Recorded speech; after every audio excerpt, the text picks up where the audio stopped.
Hello, welcome back to Suzerain. This marks what, episode 10? I think. That's kind of cool. Let's see. Oh, I'm so excited for the budget discussion, which is a sentence that nobody has ever said in their entire life before. But I'm very excited for just upsetting every single big businessman in this country, because you know that's gonna happen. Reign leading promised reforms. Our sources inform us that the plan is underway by the government to start the drafting of the reform package. Finally, we seem to have a president who pursues something significant in the early days of his term. President Reign is already proving that he's the right man for the job, as rumors circulate about successful talks about a future proposal in collaboration with important figures from the PFJP. So this is the guy who was like, who promised he was going to be nice to us, right? In the paper. We hope that once the constitutional changes are approved, it will be the start of a new era for our country towards a bright future. Hell yeah, we have our own propaganda arm. Preparations underway for the annual Benfey Festival. Okay. Vitality of Benfey is internationally renowned, so it's kind of like a cultural center, like a Venice, maybe, like a Venice Film Festival. Cheaper alternative to many prestigious holiday beaches. Never mind, not Venice. Let's do this thing before we make another 45-minute video. Also, allow me just a moment to clear this garbage off my glasses here. There we go. I'm functionally blind without them. Whenever I wear like a face mask outside, because you know when you go to the store and stuff, I get this like extreme issue with my glasses fogging up. And one of my friends was like, "Well, just take them off," and I was like, "No, I will be more blind without them, or equally blind." As when they're fogged up.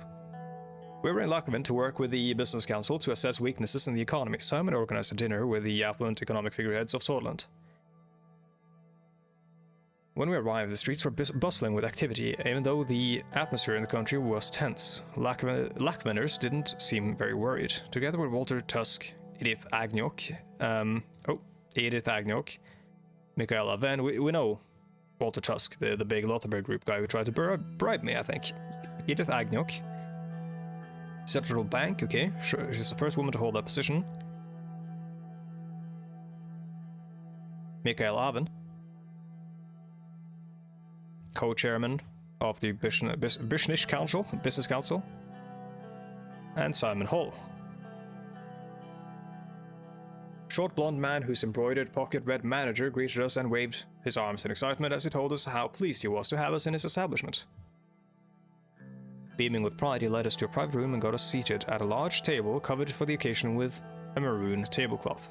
We were quickly served by a group of servers. Walter spoke as he started taking our orders. I recommend the Lackman salmon, President. You have to taste this local delicacy here, the best in Sordland. Or the traditional Swedish bean stew. Lesbian pasta. Yeah, let's do the Lackman salmon. The servers took their notes and asked about the second dish. Let's go with salmon and rice. Sounds really good, but salmon and salad is also good. The servers passed glasses in front of each other and served bread and water. Oh, in front of each of us. They didn't pass them around themselves. That would be kind of weird. After they were done taking orders, they quickly left us alone in the private room. Mr. President, I didn't have the possibility to thank you for coming today. Your presence means a great deal.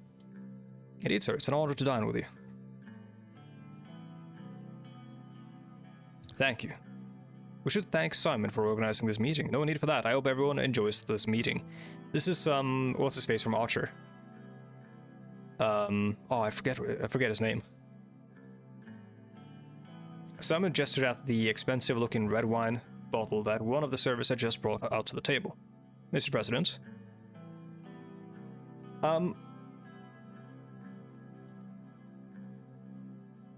Should I? I mean, we're all gonna drink this. It's a business council thing. Like, everyone's gonna be, like, eating a bunch of expensive stuff and things. I do feel guilty, though, drinking expensive wine.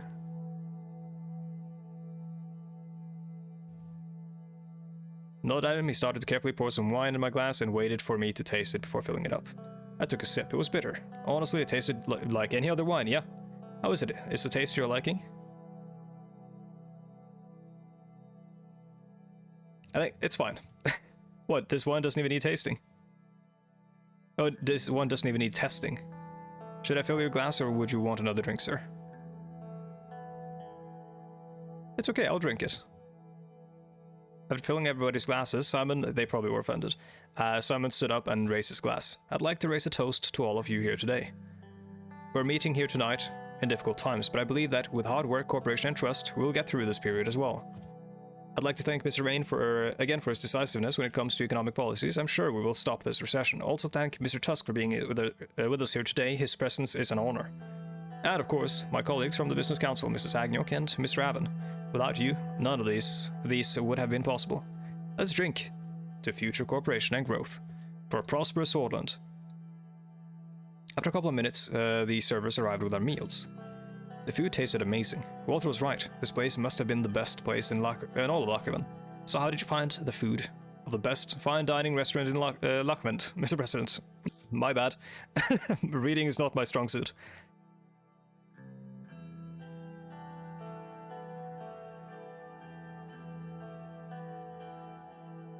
This can't get old. It's an experience the chef must be tipped. Well, or we could pay him. Not a big fan of fancy food, but I must admit it's very tasty. Fine food is like fine art, but this particular one is a masterpiece. So, I mean, fine food is like fine art. I completely agree. I know exactly what you mean. Art is something else. It embodies so much about us and the world surrounding our lives, and food can't... There's an art in everything. The art of making money, food, wine, and love. Fucking Tusk. How are things going at the Maroon Palace? The pressure must have increased after you attended the funeral.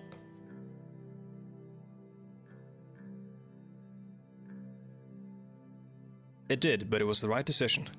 Of course, I didn't mean to criticize your decision. As I conversed with Mikhail, I heard Walter raise his voice in an apparent argument with Edith and Simon. We both stopped to listen. Acacia knows the right way of doing business. Their approach to the world is real and raw. I prepare that cutthroat approach in comparison to the niceties. Well, I mean, it's a nice country to visit too. I've traveled there often on business trips. Their attitude on all countries are nice to visit if you have the cash. Based.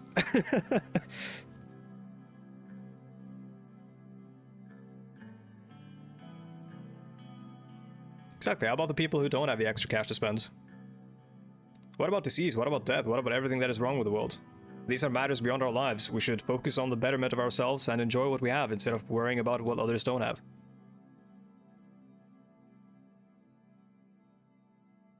Oh, I like this quote. Old men plant trees whose shade they shall never sit under. An idealist at heart. You know what they say, being a romantic idealist is easier when you have the time and money to be able to just sit down, relax, and dream. Walter is taking us down the rabbit hole again. I mean, he's right. But you do have that. Well, actually, no, he's not right. I mean, he is and he isn't. It's easy to be an idealist when you have those things, but when you don't have them, you're still going to want those things. So, essentially, his argument is just bad. I saw the construction of the highway has already started. I have my concerns about the company, but I hope they do a good job. I expect that the project will bring in new investment from Magnolia. The mood is already becoming positive. I have to congratulate Mr. Rain for starting such a massive project. Thank you for your support, Mr. Avon. Of course. Mr. Hall also deserves credit, of course. Our great economy, mister. Is there a joke coming? Why, I thought you said you were great at economy. I've heard that you bought a new villa, Simon. I don't comment on rumors, but I'll make an exception since we are among friends. It's true. I want to be it. This is such a bad place for me to be right now. I feel so out of place. They're like, I bought a new villa, and then, like, I just came from a place where people, like, kids didn't have shoes. Why? I already had my eye on the area, plus it wasn't intended to be public. It is a small seaside villa at the outskirts of Contriat. It's just a modest house with a swimming pool and a small golf course on the property. A modest house with a small swimming pool, or with a swimming pool and a small golf course on the property. Yeah. I think the game is trying to tell us something here.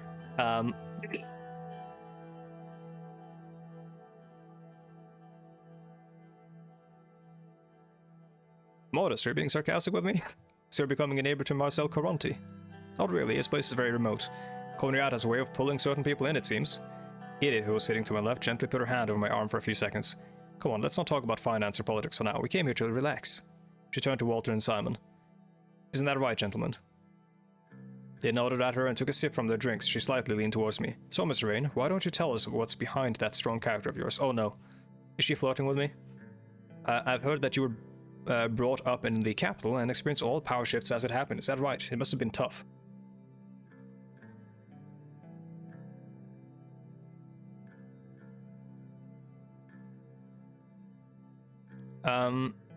It was difficult times in the capital, but I've learned a lot about politics. It all makes sense now. I've never met your family, Mr. President. How are they doing, if you don't mind me asking? They're doing great. We have no problems. That's great to hear. Your son must be very proud of you. Family's everything. My advice would be to make sure that Frank has a solid relationship with you. He is your future, after all.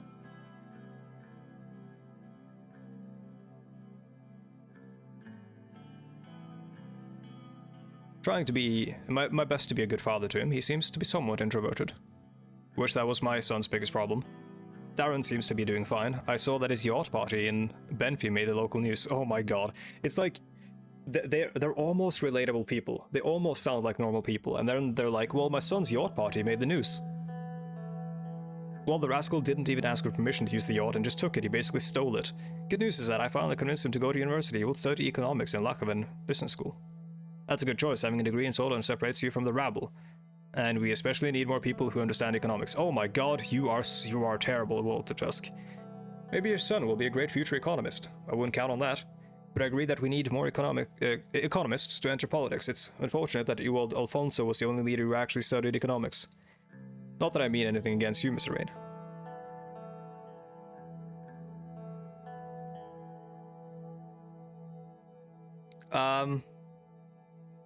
I don't want to start a fight, but he's not giving me much of a choice.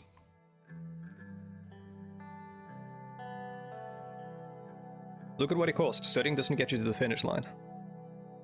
True, but I think it was his ambition that brought him down. Too many big changes in a short time frame. A correction, it wasn't his politics that destroyed him, it was the old guard.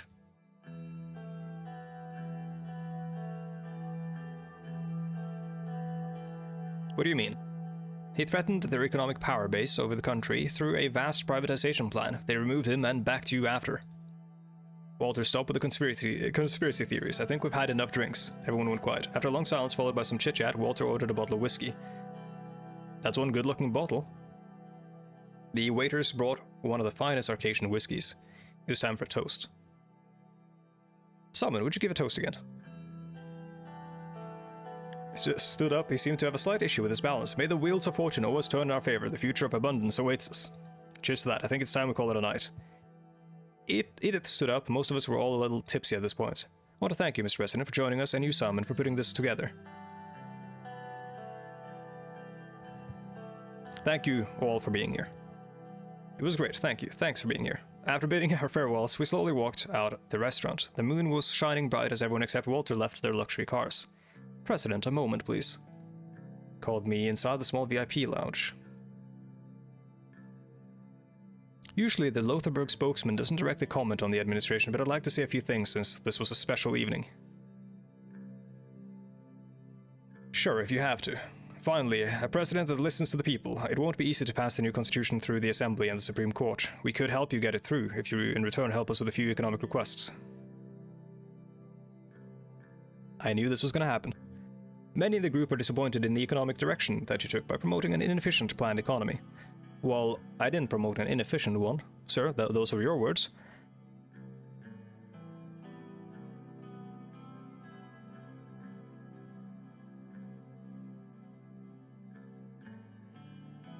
We're certainly interested in maintaining a good relationship with Lothar. A good relationship being one where the government makes the decisions for the country based on having won the electoral vote. In that case, we can move towards a better future together. He looked me in the eye. You rejected our previous discreet offer to pick underhaul construction for the execution of the first mega infrastructure project. This action led to the disappointment in the group. Led to disappointment. We are aware of the upcoming tax meetings, and it would be a step in the right direction if private corporations would get a tax cut to boost the economy with job creation, of course, and the positive side effect would be our support to the administration throughout the entire term. Well, hello, Reagan. I don't necessarily believe in this sort of economic theory, so maybe not. I will make tax decisions objectively. Can't promise you anything. Oh, let's not be hasty. The recession will end if Lothar is on your side, President. The recession will end if Lothar is on your side, President. Makes it sound like you could have ended it whenever you wanted to.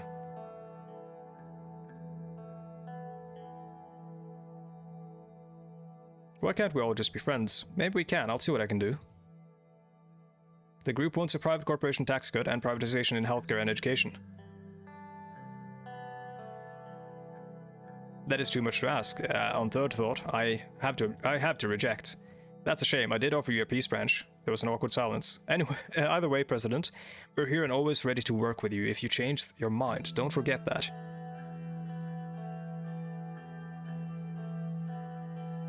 I hate this guy. I kind of want to just, give him a slap in the face, but there's nothing to work together on. Good evening. I entered the car and we drove to our residence in Lakoven. Serge took the seaside route. Yeah, I really don't like Walter. I like Edith Anyok, or what's her name? And Availo, whatever his name was, seems okay, I guess. Let's go to Holsod. Actually, no, let's check the news. Bill on the rights of workers being drafted. Yes, very good. Minimum wage of 2.5 SR per hour and adding guidelines on overtime work as well as safety and protection guidelines. Good. Extends the rights of the workers to all migrants, acknowledging their rights as workers in Sordland. Also very good. The bill also makes it illegal for corporations to force workers to do unpaid overtime work. Excuse me, that wasn't illegal before? Oh my god.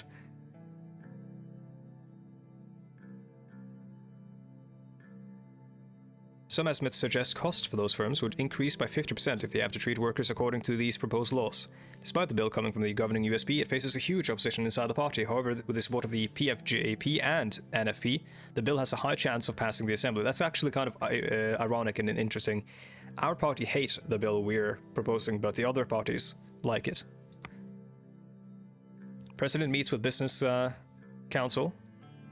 But it can be expected that President Rain has discussed the future economic plans of his administration as well as listening to the concerns of the leading industry figures. The outcome of the meeting will hopefully arrive quickly with positive developments and more transparency compared to today. Well, yep. Morbell mine disaster, 112 dead. Disaster hit Morbell last night when one of the main support shafts in the Morbell coal mine collapsed. This is very similar to that coal mining disaster in, was it Wales? Where it was dramatized in The Crown, I believe, season 2. I forgot what it was called, but it's something A, I think. It starts with an A. As reported by the government, the current death toll sits at 112 dead, with many other miners still trapped inside. The rescue operations are continuing without any sleep. Investigators have told us that this might have happened due to the neglect of the Nedam mining group. People are protesting. Coincidentally, the workers' rights bill that was being drafted in the assembly for the past few months comes too late. Yeah. I mean, we have to make a decision on that one. Budget allocation of the government of Sordland. Yes!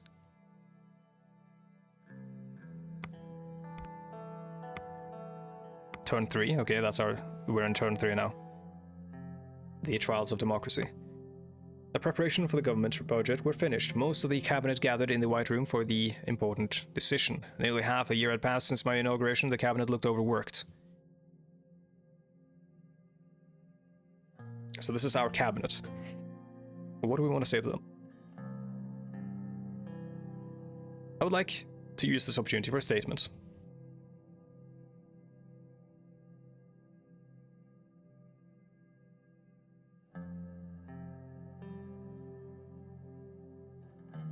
Years ago, all of us gathered to change the course of history, now proud of what we achieved and what is to come. The ministers appeared energized by my statement.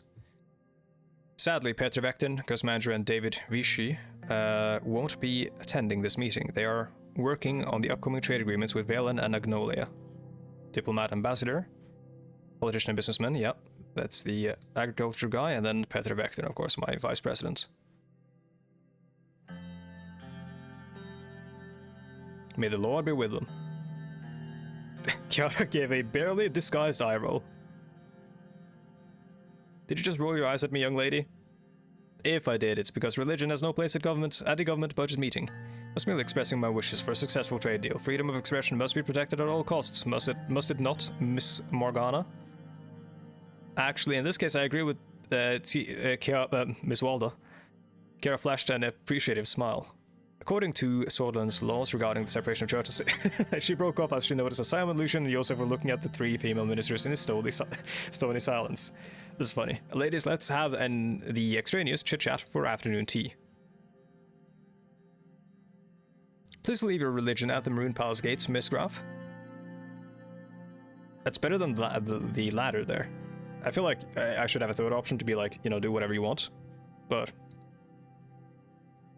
Willius was about to utter a word, but a loud cough from Simon interrupted the silence in the room. Simon started loudly shuffling some documents around. All eyes turned to the Minister of Economy. Nodded Simon. Today is a big day. We must prioritize our spending wisely in order to achieve the goals we set as a government. While maintaining enough political support, if I may add, promises were made during the election. There are three options regarding the budget of the four main branches of the government. It's either we increase, maintain, or decrease the funding.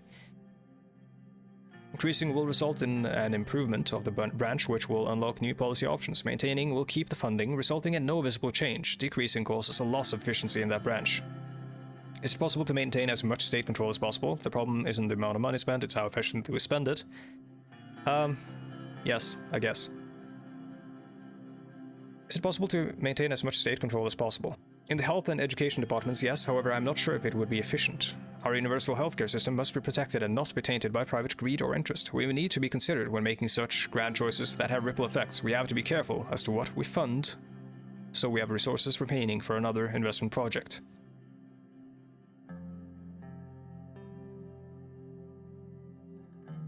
We have to keep true to the promises we made, as much as we realistically can. If we fail at improving our economy, the promises don't mean much in the big picture.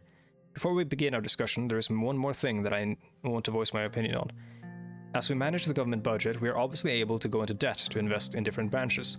Although debt is a possibility, under these circumstances it would dent our financial system, worsening the economic crisis if we push too far. A point from me as well, to everyone before the discussion, given the current state of the country, the economic situation is a political priority right now, more so than ever. This budget will also be applicable to our entire term. It is very critical that we plan accordingly. Let's begin then. Which branch do we talk about first? Well, I know that we are going to focus on healthcare, so let's talk about healthcare. Our healthcare system is vast and provides free services to most of our citizens. However, the quality of our healthcare services is far worse in low-income and rural areas. Therefore, I think we should receive more funding to address this disparity. I agree. I have recently begun an investigation into healthcare in Narbel, and the numbers are not good.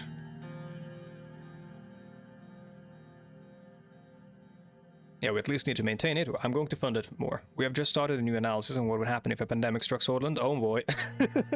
According to the results, if our healthcare facilities remain in their current state, the death toll would be unimaginable. I'm not even talking about the damage to the economy. This is a matter of life and death, Mr. President, and it should be treated as such.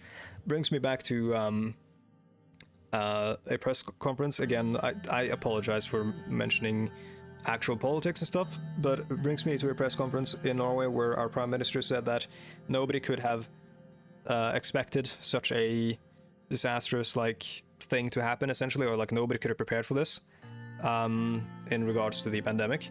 And then if you go back to the actual risk assessments done by the government in 2019, it does place pandemic as the most likely and most dangerous risk. Well, with global corn failure as the least likely and least dangerous risk, I think. So that's fun. Very worrying. On top of what Pascal said, we need to remember that we promised to focus on healthcare during our election campaign.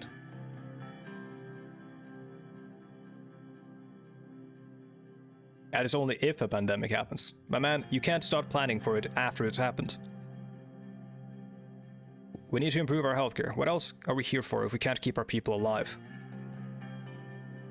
I mean, we already know most of this. Like, we know where we're gonna fall on these, I think. Right, outdated curriculum is wasting our youth. There is a reason. This is the reason why I advocate for two things: an increase in the budget to improve access to education in rural areas, and a new education reform. To be honest, Sordland is lacking compared to Arcadia and United Contana when it comes to education levels. The backbone of any country is its people, and we need to protect our future. We need to ensure that the new generation is well educated as their counterparts in more modern countries. Nonsense, Sordland is still here because of this very system that you insult. Oh, come on. we can appreciate the fact that the system isn't great and improve it without, you know. We won't be compared to other countries. Sordland is Sordland. Come on. Agree with Lilia. Sordland is Sordland. Yes. Tautological. Of course it is.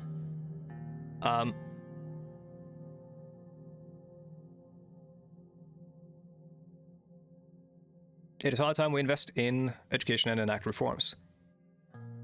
See, law enforcement, I would like to have an increase in the funding of law enforcement to increase the size of the police force and raise salaries. Why would, well, actually no, that I shouldn't say that. Why would we raise salaries? That's a bad thing, because of course police salaries, I believe, were low. We have so many internal threats to tackle, and I'm already stretching my units far too thin with the limited resources allocated to me. Law enforcement is certainly a high priority. However, I feel so when I said so raise salaries, I was thinking raise funding, which isn't necessarily always the answer. Law enforcement is certainly a high priority. However, I feel tackling internal corruption is of far higher importance than increasing our police presence. Directing the funds to my department would solve the problem at its root. If corruption is still rampant, all the police in the world won't help us. We need to specialize. We need a specialized anti-corruption police unit, which would. Or could create if the funds were created. Oh my god, which we could create if the funds were directed towards me. My brain is like, please give me glucose.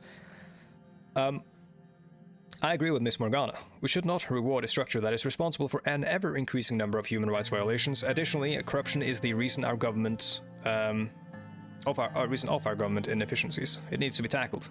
The police is there to serve and protect the people of Sordland, Miss Velda, and that is exactly what they were doing.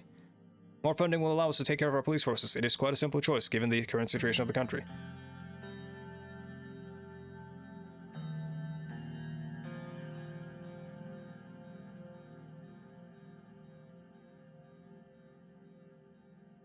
We need real solutions for real problems like corruption.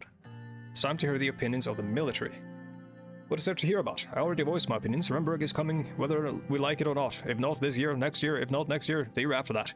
Mr. President, you and I have a shared responsibility to protect this nation from its enemies, and I intend to do so until my last breath. I will say this with certainty. If Rumberg doesn't make a move against Sordland in 2 or 3 years, my name is not Josef Langsea. Why are you so... you? Why are you just a parody of yourself? Josef was beginning to lose control of the volume of his voice. There can be no argument against increasing the budget for our army when there is an enemy on our doorstep, waiting for us to make one wrong move. Anyone who thinks otherwise is a fool, Mr. Ansea. Right, pardon my theatrics, sir. But this is a serious matter. The future of the country is up to you, Mr. President. Well, here's an argument. The armed forces does nothing but eat away financial resources destined for our people while stoking fears of an upcoming war.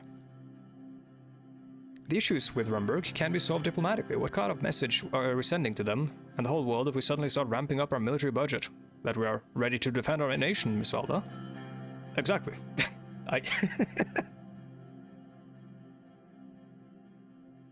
We do need to be as diplomatic as possible. Like, that is just a fact. But,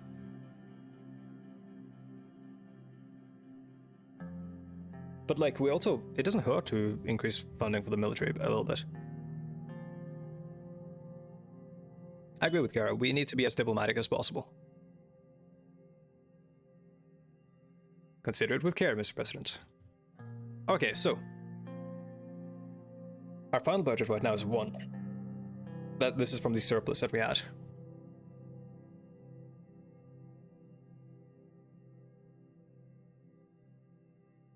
So this is increasing the... Oh, this is healthcare. I mean, we're going to increase the healthcare budget. Education.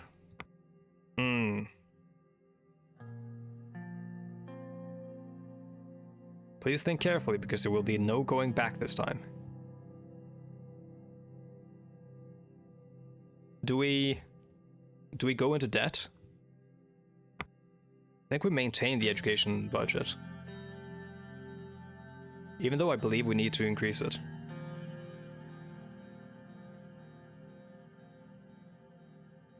Yeah, let's maintain it. Law enforcement. Maintain. We can be more efficient with that. Military. I think maintain. We might want to increase, but... And I'm not a deficit hawk, but I don't necessarily want to go into debt, because I don't know how this game is going to handle debt.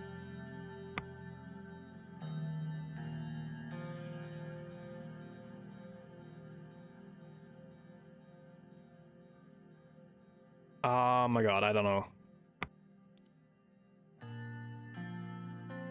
Yeah, I'm worried actually about the military doing a coup with the old guard or something, so maybe we won't fund them too much. And in fact, we'll go into a slight deficit by funding education.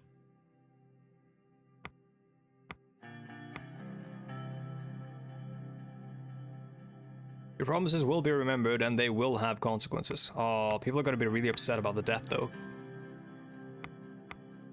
Sure, maintain. I finished allocating the government budget to the satisfaction of some cabinet members and the dismay of others. They knew that this would define a significant part of our term. Looks like we have a balanced budget with no deficit or surplus. Not bad at all. Agreed.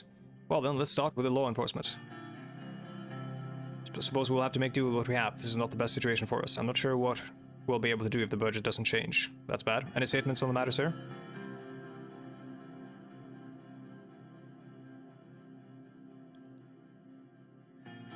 I trust you to push the Ministry of Interior and Justice forward. With the reduction, there's no reduction. Our work will be hampered and made more difficult.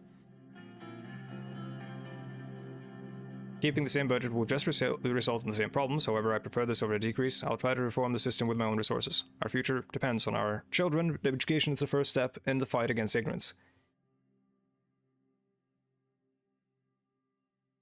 Your expertise and passion should enable you to make necessary changes for improvement. Thank you for your confidence in me, but without extra funding, we'll have to make sacrifices, and our system will see the consequences. The military is next. I kind of wish I did go into debt, but Caro clearly wasn't finished, but didn't interject. Joseph chimed in. It is a shame that the military won't be getting an increase. I will have to make sacrifices to maintain our defense. Lucian seemed as if he was about to say something, but looked down at his notepad when Joseph eyed him.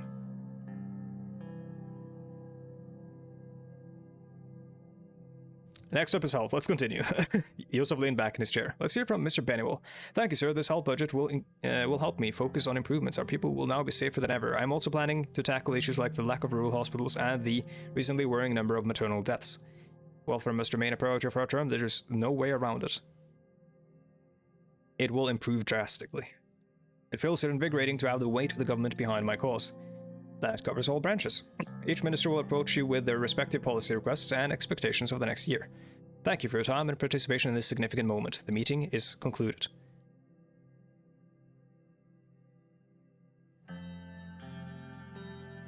Regardless of what happened, I wouldn't be here without you. Don't forget that we are a team. Some excitedly, others dejectedly. The cabinet slowly dispersed out of the White Room. The budget for our term was concluded. Yeah, everyone's going to get upset when you do this. Like, there's no way around it. Government budget decreased. Yep. News? The 1954 government budget. After a marathon of 18 hours of negotiations, the Swedish government budget for the current term has been finalized. The government envisages spending around 13 billion SR next year, almost 2 billion more than this year. The budget sees an increase in Swedish healthcare funding. The Ministry of Health, one of the smaller ministries in Sordland, will see its budget grow more than expected, which will especially benefit the quality of healthcare. Almost said death care. Healthcare services around the country. Alright, well, let's proceed to the next turn and end the episode once we see it. Oh, Chapter 2, A New Sordland. Oh boy. Well, I think that is as good a time as any to end it, because we're at a oh my god, we are at a 35-minute long episode and counting. I hope I don't get hit with an event immediately. No. Okay. Well, we are in chapter 2. Thank you so much for watching, and we'll see what happens with the Workers' Rights Act in the next episode. Once again, thank you so much for watching, and again, response has been stunning and awesome. So far, I've only seen the response from like episode 1 through 4, I think. But I did notice that episode 4 had more likes than episode 3, which is a thing that usually never happens with videos, and I don't know why that was. But I guess it's an indicator that someone or people liked something that happened in that episode. So I guess I might have to go back and see what that was. Anyways, thank you again so much for watching, and I'll see you guys in the next one. Goodbye.